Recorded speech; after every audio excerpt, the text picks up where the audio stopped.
Hey everyone, it's Maribel Blue with a new Pathetically Unfiltered. If you are new here, welcome to this channel. Please take a moment and consider subscribing. And if you are not new, welcome back. So last night was another uneventful event with the White House Correspondents' dinner, with this shooting, everyone calling it staged. I was trying to put out different shorts. I'm not a breaking news content creator. I refuse to do that only because things can change over time. So I put out something last night. Aaron Parnas said that the shooter was unalived, and then I got some different notifications from Yahoo News saying that this was not the case, that he was in custody. So again, you have all of these different people coming out and making all of these claims without really having the sources verified. Therefore, we have to be super, super careful, even myself, in being responsible in sharing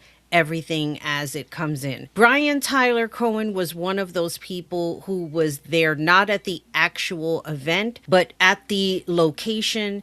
And he put up a video last night that I'm going to go ahead and share. And I'm also going to share what happened during the actual White House Correspondents' dinner. So I'm going to be sharing a video that I actually posted on TikTok. And then I'm going to share kind of like a difference of opinion, which I really did not agree with. So I'm going to go ahead and play that video as well. So let's go ahead and get started. It's about 4 o'clock in the morning in Washington, D.C., where I am as I record this.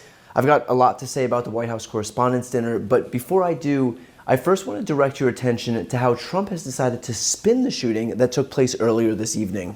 And we looked at all of the conditions that took place tonight, and I will say, you know, it's not a particularly secure building.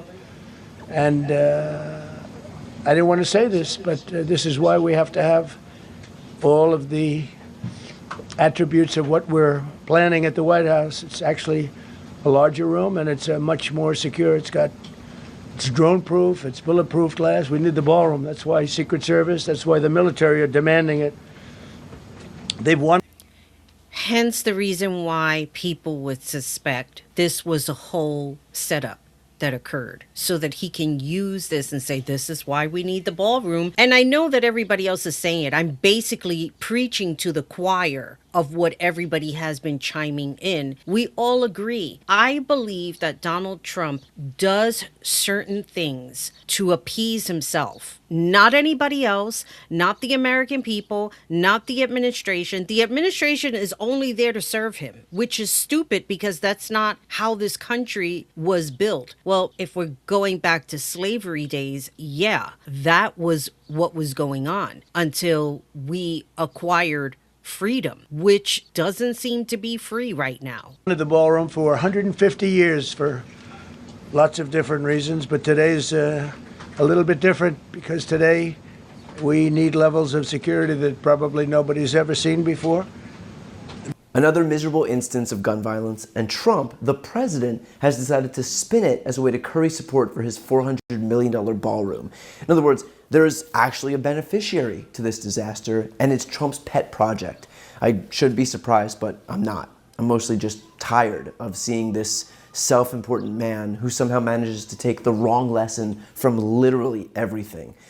And of course, when Trump issues his clarion call, his minions jump on board.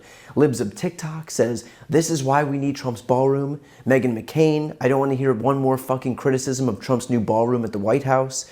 And wokeness, now you know why the left is suing to block Trump's privately funded White House ballroom. Republican Congressman Randy Fine, we'd better never again hear a peep from anyone complaining about a White House ballroom. These two things are not related. The fact that some lunatic tried to commit a shooting somewhere does not necessitate a ballroom. Even if there was a ballroom, this event, the White House Correspondents' Dinner, would have taken place at the Hilton, where it's taken place for decades. Just because a ballroom exists doesn't automatically mean the president will never leave the White House ever again. And with the propaganda, the spewing the propaganda on Twitter. See, Ilanka Muck, that's what I call him. Ilanka purchased Twitter because that was the most excellent application where anybody who's anybody had a Twitter account. There were people who had multiple Twitter accounts. This was before Ilanka purchased it. So this Twitter was a driving machine, if you will, of social media. If there was a TikTok around, it was basically non-existent. There were people dancing on there, I'm sure, but Twitter at that time was all the rage. And taking that into accountability, how Twitter was this enormous driving machine. You had celebrities actually interacting with their users. So that was also another benefit users got from using Twitter. Once the political realm entered, and I'm sure it was there, I was not using Twitter for that actually. I had another business, and that was my main driving marketing point, to use Twitter. Fast forward to now Ilanka purchasing it. Once Ilanka purchased it, I was out. I closed all my accounts. I had no reason to continue in supporting a billionaire. For what? For what? I was not going to buy a verification button. What was I going to do that for? There was no reason at all for me to support a platform that I knew was going to become the next cesspool like Facebook. The way it drives the propaganda, that's what Twitter became. Ilanka knew this, and he used it for his own beneficial purpose. And look at all of the tweets that came out. Oh, I better not hear anything about the ballroom, just driving the same propaganda. And I'm almost positive there are people, his minions, who will believe this. Well, you know, just like Brian said, are all events moving forward that have to do with the President of the United States only going to be held in the White House? Is that what we're saying? I mean, fill me in. Sometimes events take place in other venues, even if 100% secure venues exist. So unless the goal is for the president to never leave the White House again, then the notion that this somehow necessitates a ballroom is ridiculous. Also, I'm sorry, but a ballroom is not a solution to gun violence. I get that Trump wants one because Trump's priority is Trump, but shootings happen every day in this country, and no one else has a $400 million ballroom to fall back on. Americans get shot in classrooms, in concerts, in churches and temples, malls. Trump doesn't do anything about those. No Republicans do. They offer thoughts and prayers, and then it happens again the next day and again the next day. That party is not serious about stopping this kind of thing. So no, a ballroom is not a solution, it is a band-aid. And it's a band-aid for a very small group of privileged people. And yet, that's how it seems to go. Fixes for the elites, while the rest of America is left out in the cold. With that said, let's discuss security. So I didn't attend the White House Correspondents' Dinner, but I did attend a party in the same building. The entrance to the Correspondents' Dinner was different from the party that I attended, but I was actually able to get into the lobby of the hotel, the White House Correspondents' Hotel, by just flashing my QR code for a different party. And then once inside, I realized that I was in the wrong part of the building, so I left and I went around to the opposite ends of the building. But I did get through the street level of security, and I was able to enter into the lobby of the Hilton Hotel, which would eventually let out into the ballroom, which I believe is nearby where the shooter himself was apprehended. So the shooter was never actually able to enter the ballroom, thank God. But I will say that the security from the street level to the lobby was pretty lax, considering I got inside accidentally with a ticket to a different event. And of course, the Hilton Hotel is an active, functioning hotel, which means it could have also been a guest with access to the lobby. Again, this is a public setting. There will always be variables like that. So I'm going to fast forward towards the end as he makes good points about this whole scenario of what occurred. And then we're going to go ahead and move on to a video clip from C-SPAN. Perverted into helping, Trump with his rally cry of building his gaudy ballroom. It's a sad commentary on the state of our country that the president's priority is a ballroom at all, when 25 million people just watch their healthcare coverage either double in price or become too expensive to even afford, when 17 million Americans will lose their Medicaid, when millions have lost access to food assistance, when life is becoming unaffordable for hundreds of millions of people in this country, that we are talking about a ballroom at all is ridiculous. In fact, take a look at this video. Listen for the chants of USA.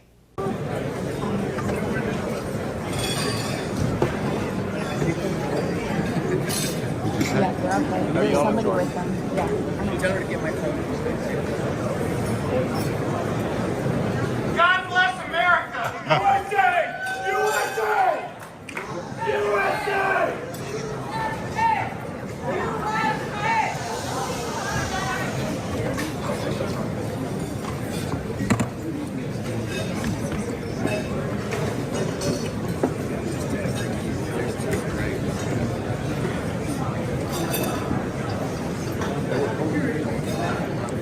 The person who started that chant, according to Peter Hamby at Puck News, was Dan Scavino. He's a Trump advisor. Like, what are you doing, man? Chanting USA like this is some source of pride? The only reason to chant USA after a shooting is because this is the only fucking place on earth where this kind of thing is commonplace. But this isn't the Olympics where athletes are taking home the gold. This is a fucking embarrassment. Our gun laws are an embarrassment. Our mental health funding in this country is an embarrassment. Our comfort with political violence on both sides of the aisle is an embarrassment. This isn't cool. Charlie Kirk getting shot isn't cool. January 6th isn't cool. This country is fucking tired of this circus, tired of incompetent people entrenching a status quo that helps a tiny sliver of people while the majority of Americans are sicker, poorer, hungrier, and less safe. So look, I wish that I didn't have to make this video. I wish political violence wasn't normalized. I wish we took gun violence seriously. I wish shootings made legislators realize that there is something disgustingly wrong and that we have a problem in need of a real solution. But here we are. All I can say is to please everybody watching, stay vigilant, stay safe, and vote for people who will fix the problems that plague this country and this country alone. Everything that Brian said. Everything. We do have a major problem in this country when it comes to gun and gun violence. I understand that everybody has that need, the right to carry. I completely get it and respect it. But not everybody is as responsible. People don't seem to understand that guns are not a thinking machine. They don't tell anybody, oh, well, let's go out and just randomly shoot people. That's people who are doing that. People who are not in their right mind. Now, I know that MAGA's going to try and spin this whole thing. They're going to try and find blame in some form or another because the MAGA mindset, they don't know how to take responsibility for their own behavior, for understanding psychological behavior. I can't give them credit to go that far in understanding any type of psychology. If we go back to Jim Jones,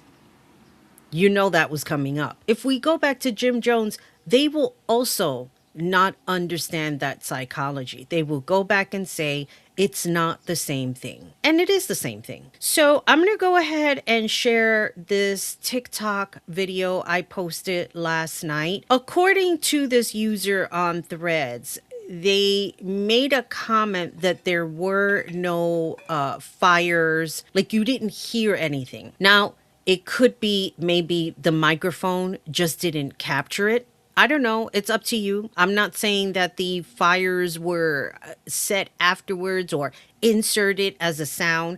I'm just saying that maybe the microphone wasn't in a place to catch the sound of the gunfire.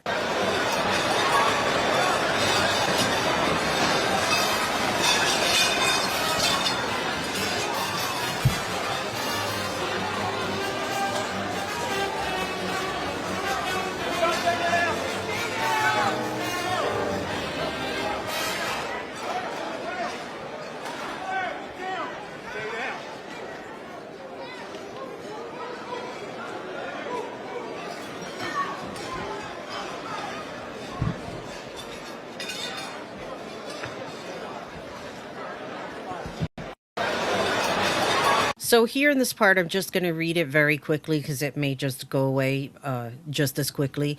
Notice how the original C-SPAN live recording posted to their official account 44 minutes ago has no gunshots in the background. However, the exact video from the exact same angle that started circulating 35 minutes ago has gunshots added into the background, no watermark. This feels like another false flag by the Trump administration to garner sympathy for his failures. He has already been led back to the Correspondents' dinner, which would have never happened had the threat been real. Sus AF. I have to agree. When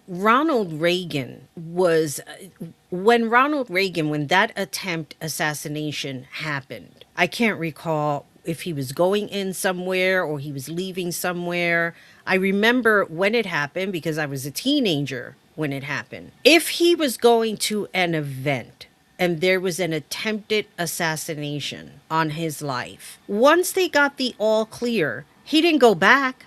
It didn't make any sense. Now it is a crime scene. It is an investigation scene. And what I find strange with the whole thing is the fact that they had people locked in there. So they were not allowed to leave, considering I believe everything was happening in the lobby. So it would not serve a purpose to send everyone into the line of fire. And I completely understand that. What I didn't understand was the whole recording of it.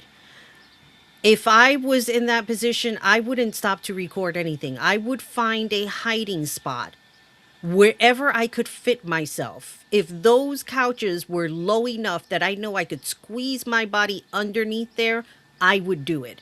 I would not be sitting there worrying about recording an event, which for me, I just found completely strange. He is ready to rumble. I will tell you, this speech tonight will be classic Donald J. Trump. It'll be funny. It'll be entertaining. There will be some shots fired tonight in the room.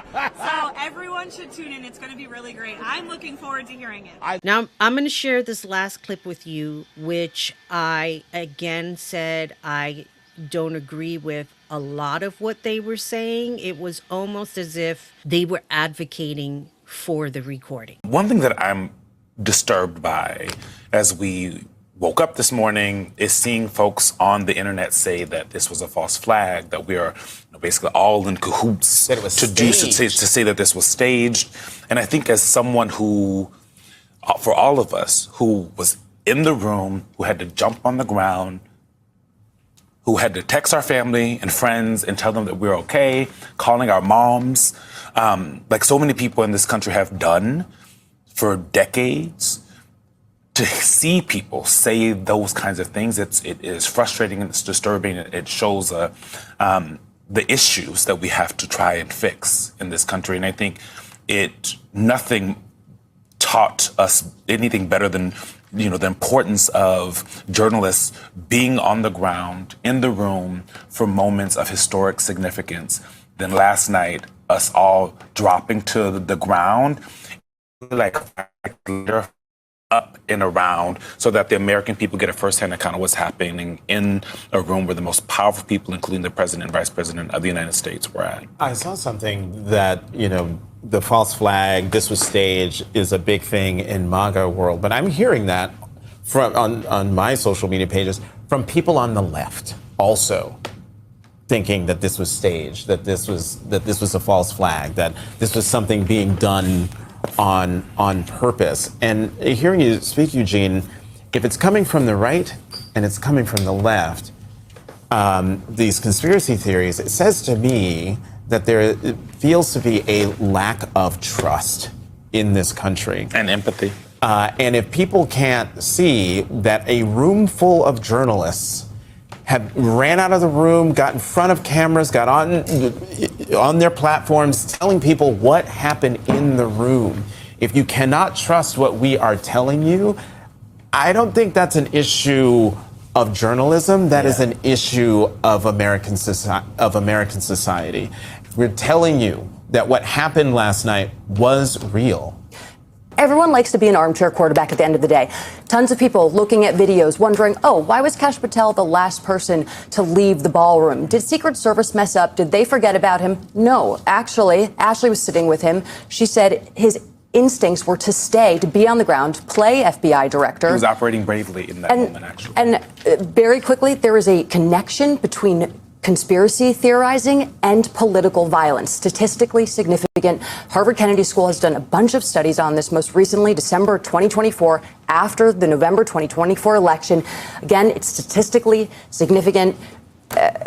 We've got to nip this in the bud. So I have to disagree with her wholeheartedly, and I was making notes on my card, right? The false flag, not a setup. Obviously, these are journalists. They're taking it personal because the dinner correspondent is about journalism, is about celebrating their work they put in day after day. And I don't minimize that at all. I don't consider myself a journalist per se because I never finished my degree in journalism and communication. So I'm not going to call myself that. People have called me that and I'm like, okay, because I do my own investigations so that I can bring forward my theories, my opinions, my stories, whatever the case may be for that particular segment. So I understand it's personal for them because they were in the room. But also, even though Kash Patel stood by and was trying to play hero, it doesn't mean this wasn't a setup and they weren't privy to that information. Maybe even J.D. Vance wasn't also privy to that situation. If you are going to play a prank on someone, right? They used to have these big production shows. I forget what it's called right now. There's a TV show. They would do these big productions where they would have groups of people involved in the prank, except for the person who's being pranked. So of course, the person being pranked is not going to know they are being pranked, right? It's kind of like the same thing here. The only thing it wasn't a prank, but they were not privy to the information because they needed the authenticity of reaction. Again, my own personal opinion, not a conspiracy theory. I'm not trying to go into any kind of rabbit hole. This is just the way I am viewing things. So for this woman to call people an armchair quarterback, no, sweetie, it has nothing to do with that. It has to do with people being observant about what they are seeing. And you should never take that away from anyone, conspiracy theory or not. You may not agree with everybody's opinion. I'm not going to agree with everybody's opinion, but to start off calling people names without accepting who they are as a human being and be able to observe things that you, Missy, may not be able to. Maybe you shouldn't be up there in MS Now spewing a whole bunch of bullshit and then talking about psychological terms of people with conspiracy theories in 2024. We live in the land of social media where people are going to conspiracy theory everything. That is the bottom line. They're going to do it. You can't stop them from doing it. But the fact remains that somebody like me who's observing a video and looking at different reactions of how people are taking in the situation. You had Stephen Miller making sure that his wife was right in front of him so that if a shooter was there, she would get shot first.